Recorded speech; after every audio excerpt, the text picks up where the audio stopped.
The following program was produced by an independent community producer. The opinions expressed do not necessarily reflect those of the ECAT staff or board of directors.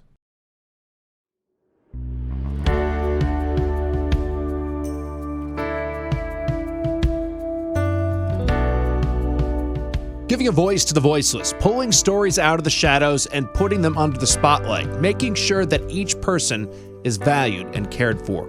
This is Humanity First with Peter Evers, presented by BAMSI. Hi, everybody, and welcome to Humanity First. I'm Peter Evers, your host of the show. Today, we have a very special guest coming in. We have Dr. Ed Carter, who is the Chair of Special Education at Bridgewater State University, one of our close neighbors. Bridgewater State University do some great work in child development and, of course, in social work. And he'll be coming to talk a little bit about the history of special education in this country, and you'll be hearing that this state, once again, was a leader in making sure that people had legal rights to get their children the education that they needed, which actually got me to think a little bit about the state of education in America at the moment. And I was reflecting on perhaps some of the inequities that exist in the system. But I did want to say a couple of things about Brockton Schools system, who have been under an awful lot of fire at the moment. And if you live in and around the environs of Brockton, you'll know that there's been a bit of a scandal recently where the school has been found to be $14 million short of its budget, which is no small amount of money and a great cause for concern. But I will say this, that this rush to judgment about the superintendent and the school board, I think, is a little premature. The idea that somebody was pocketing that money is absurd, because I think what we'll find is that there are so many children in the Brockton school system who need services, who need resources and support, that I think the school system was trying to meet all of those needs in terms of transportation, in terms of special ed services, that they found themselves in the hole. Now, I'm not making an excuse for bad accounting. All I'm saying is the last 3 years have been some of the most difficult years for all of us in terms of the pandemic, in terms of our lives being turned upside down. Those years really robbed many children of a school experience, because they ended up in front of screens for a couple of years, and we're so glad that they're back. And I just think it's wrong to rush to judgment to say that Brockton there's malfeasance here. I think we'll probably find out it's not malfeasance at all. It was meeting the needs with resources that the school didn't have. But I guess we'll get to find that out. But education, as we know, bottom line, is the single most important thing in ensuring that somebody has the resources throughout their lives to raise a family and live in a home. It is true that each year that you stay in school after 16, or in education, should I say, after the age of 16, increases your lifetime earnings by 9 to 10% per year. And that gives you an idea of the importance of being a lifelong learner, of encouraging our children to be involved in the academic process, and should they need these resources, to apply for and be entitled to services for their kids who have special education. And we're going to find out a little bit more about special ed services when our guest comes in a couple of minutes. We'll be right back. Hi, I'm Jamie. I'm an essential worker here at BAMSI, and I'm a nurse.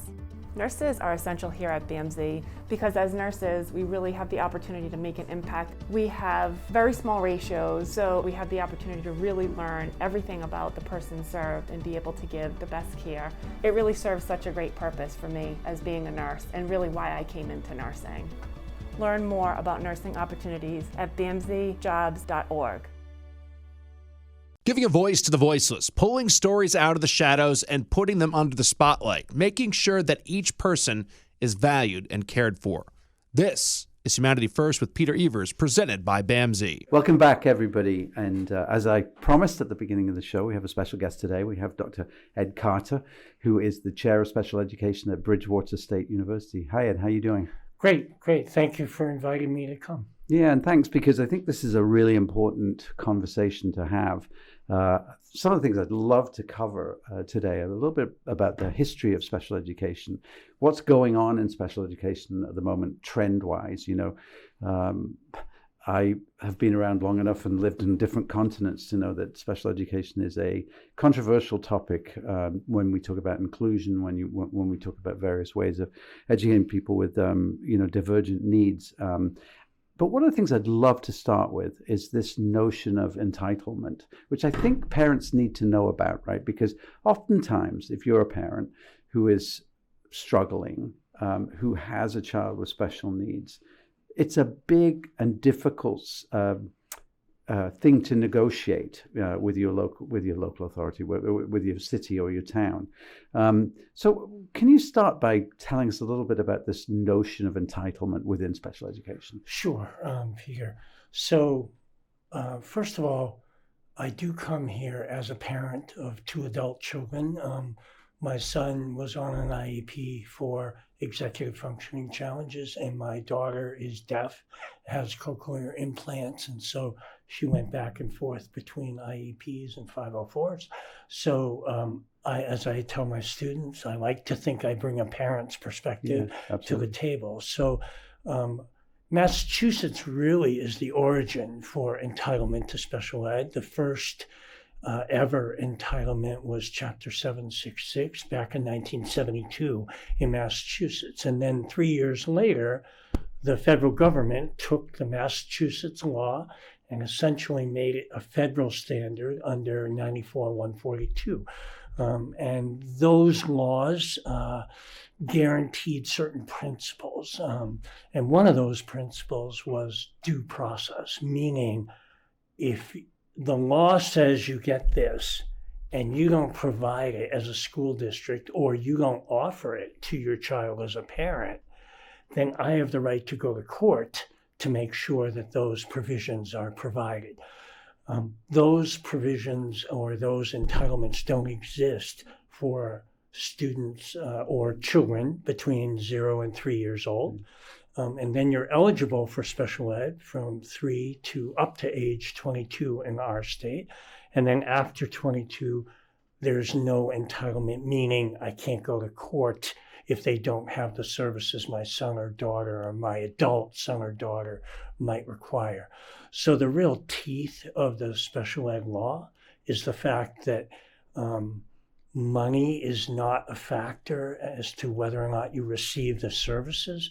And if the services articulated for a student are not provided, I can go to court to make sure they are. So perhaps that's something that a lot of people don't know, Ed, and I know it's been in place since 1972. And by the way, once again, Massachusetts is at the front of this cause, as Massachusetts. Sometimes.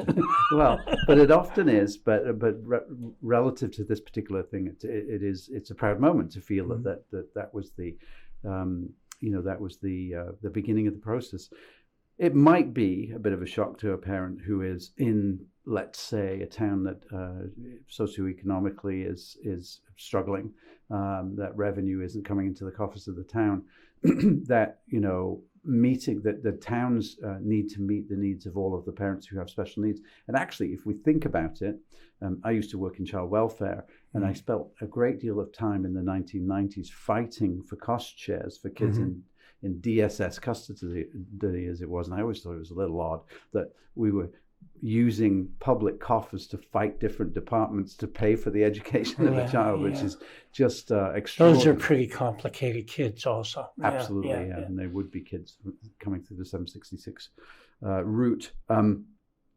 But oftentimes schools are strapped, right? Oftentimes schools really do struggle. And to say money isn't the issue with an entitlement is true in one way, but maybe not so much in another. Well, it's not that people aren't aware of the costs of different services and that they're not trying to minimize the expenses, but legally, the rights of a child are based on their needs, based on their evaluations. And the services are, by law, intended to meet those individual needs. And it doesn't matter if someone requires more expensive support than someone else. If that's what the needs and what the individualized educational program or the IEP requires, that is by law what needs to be provided regardless of expense. So in the 1980s, we had Proposition 2.5 that rocked communities, and you saw a lot of resentment on special ed because those teachers could not be fired because the services they were providing were entitled. So if we have to lay off gen ed teachers and up the number of kids per class, so be it. You could not say we can't afford special ed anymore, so we're going to fire the special ed teachers. So that's an example. It's an extreme example, but an example of how the law has teeth in terms of ensuring the rights to special education, which is really specialized instruction. Yeah, it's really funny because I was once, when I worked for the state, there was a lawsuit filed against the state to ensure that children had the proper behavioral health in their communities, because far too many children were ending up in residential homes and hospital settings. And I'll never forget my boss, who was the commissioner at the time, said, it's a terrible thing to have clinical decisions made by a judge. And I was thinking, is it though? Because oftentimes we have legal decrees, consent decrees, if you like, that make decisions that perhaps politicians are not capable of making, in the democratic process when they're looking to sort of please all of their constituents. In this sense, do you think that that entitlement would have worked out without the 1972 decision? No, I think it would have been there were concurring trends at the time. So at the same time, you had the deinstitutionalization of people who were in 5 state institutions across the state. So prior to 72, and in the 30s, 40s, and 50s, if you were a young family and you gave birth to a person with severe challenges, usually the recommendation from the physician was, in order for your child to get the appropriate care that they might need, he or she should be institutionalized at Fernald State School, Rentham State School, Dever State School. Well, we've come a long way from, we understand now that with the right interventions, even severely challenged people can learn to read, can learn to speak, can learn to communicate. So we had these court proceedings about basic human rights and access to your home community rather than being put away, so to speak, in a state institution, which at a point in time was the best people knew what to do. But as we evolve, as we learn, and part of that is about philosophically believing that we all belong. Right. If you don't believe that to begin with, you're not figuring out how to include everyone. And I feel over my 45 years in the field, inclusion, mainstreaming, we have lots of jargon for everyone belonging in grade 4, grade 10, grade 8. But we're still trying to figure that out with more challenging students, with students with more multiple disabilities, whatever. So it's often the most severely challenged that test the limits of our philosophies and our laws and our due process. But the thought of going back to the Dever School, to Fernald, the thought of going back to Taunton State Hospital. Can't happen. It can't happen, can it? Even though one famous president a few years said that we should be reinstitutionalizing people with mental illness, which was his response to, mass killings. I don't think people believe that anymore. I think I think in some ways the genie's out of the bottle, right? That we have seen that this kind of inclusivity is good for everybody. And when I say that, I'll give you an example. When I was a kid, I went to a school in England, and it was a Wolferton County primary junior school, infant school.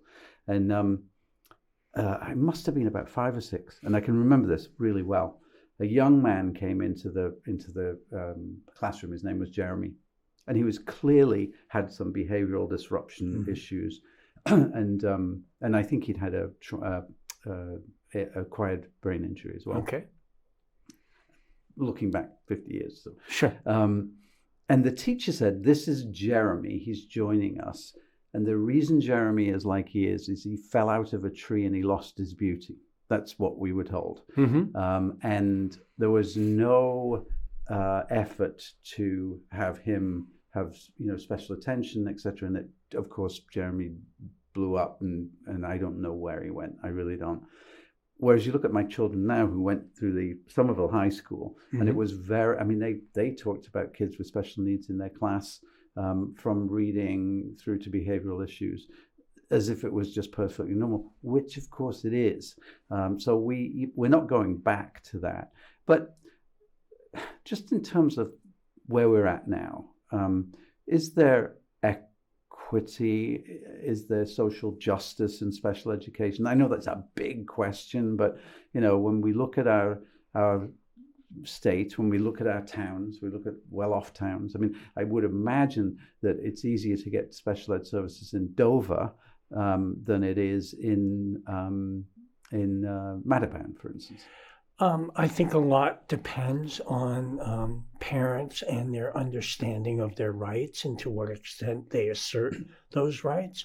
So if you have an educated parent group who is comfortable asserting their rights, they're not intimidated by the structure or administration of a school district or school building for that matter, then you do see different equities.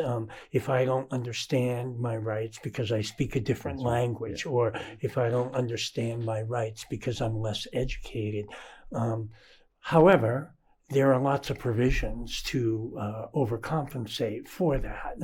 For example, you can't evaluate a child unless you're doing that in their primary language. So to every extent possible, if I'm Spanish speaking, you can't evaluate me in English and then say I qualify or don't qualify for special education. So there are some legal elements of that. And then there are support organizations. And in preparing for this, I know we talked about this, but I'm a big advocate of the Federation for Children with Special Needs. It's a federally, state, and privately funded organization specifically designed to support parents to assert their rights under the special ed law. And the federal law provides funding to states to develop these organizations. Our state is very generous in providing state and other funding, and the Federation is well established in Massachusetts. So in my opinion, there's no reason why someone, no matter how culturally, economically, educationally, whatever the diversity structure might be, can't somehow be hooked up with the appropriate supports to understand their rights, implement those rights. Because one of the things about special ed is shared decision making. Districts don't get to decide what's right for a kid any more than a parent gets to decide. We have to decide as partners, and that's part of the law. So you have to have parental consent for evaluation. You have to have parental consent for the IEP or the individualized program. You have to have parental consent for placement. So every step along the way, we are partners, and it's a two-way street. Parents can't neglect a child from their right to special education or specialized instruction any more than a district, no matter how economically struggling, diverse they might be. You really don't have the right to prevent someone from getting the services that they need as defined on the IEP. So if you were on a debate stage at the moment and the facilitator said, is every child in this country getting what they need once they are determined to have different educational needs, what would you say? No, because every educational team is not equal. You have different expertise. You have different assertions on the part of parents. Is it better? Is it much more equitable than it used to be? Absolutely. But to the idea that every educational team is on an equal playing field it's just not the way the human dynamic of a team process works. So if I have a more assertive parent, I might have a more robust IEP. Yeah. If I have a timid or intimidated parent, I might have a less robust. But they all have the right to dispute the parts Right. of the process through the same equal court process. We're coming towards the end of our time, but could you just mention the website for the Federation again so that people can know Sure. where to go? It's the initials for Federation for Children with Special Needs, FCSN.org. It's very simple. They earmarked that way back in the 70s, if you will. So they provide parent training on the special education law. They provide surrogate parent support if a child doesn't have parents for whatever reason. They have a surrogate parent program that educates advocates to act on behalf of kids who don't have someone who can act on their behalf.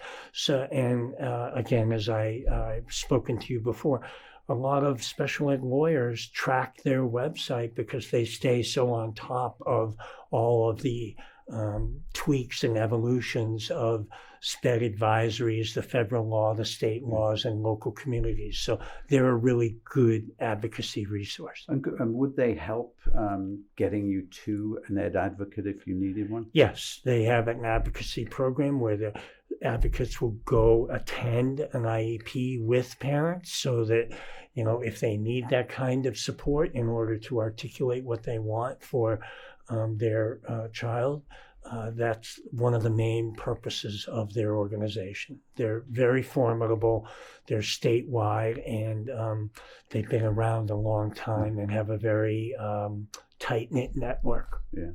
Well, Ed, we've run out of time, and you and I talked about this a little bit before, and said this time will go very quickly because there's so much. There's so much to talk about, and so much information for people to pick up on, because it's a scary world out there when you discover that your child has special needs, and Sure.